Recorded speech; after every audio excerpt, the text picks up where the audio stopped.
आदिल भाई कांग्रेस पार्टी के प्रवक्ता है, आदिल भाई एग्री करेंगे इकबाल सिंह जी की बात से कि अगर हम कार्रवाई करते तो स्थिति और बिगड़ जाती? क्योंकि आपने भी मोबाइल टावर जो तोड़े गए थे पंजाब में, आपने भी यही तर्क दिया था कि अगर हम कार्रवाई करते वहां पर उन लोगों पर तो स्थिति और बिगड़ जाती। भाई साहब 60 सेकंड का समय दीजिएगा। बिल्कुल लीजिए।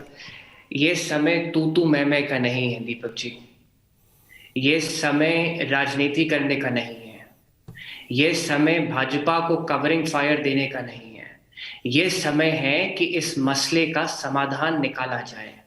और समाधान केवल एक रूप से निकल सकता है भाई साहब, अगर भारत सरकार अपना अहंकार छोड़ेगा और इन 3 काले कानूनों को रद्द करेगा।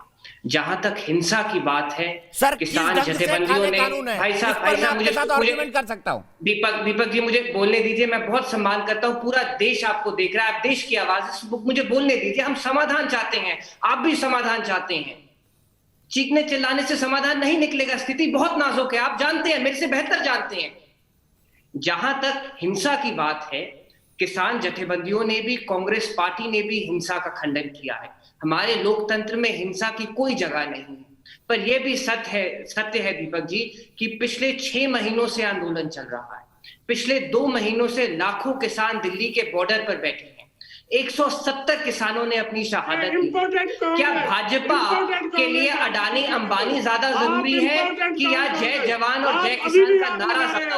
आप अभी भी स्थिति ऐसी हो गई कि भाजपा सुनना चाहती पिटाई हुई। दीपक जी ऐसे कैसे चर्चा हो? ये तो चाहते हैं कि किसान को भड़का जाए, ये तो किसानों को भड़काने का काम कर रहे हैं, ऐसे समाधान नहीं निकलेगा। अच्छा आदिल भाई, मैंने आपको 60 सेकंड नहीं 90 सेकंड बोलने दिया है, मेरे एक सवाल का जवाब दीजिए।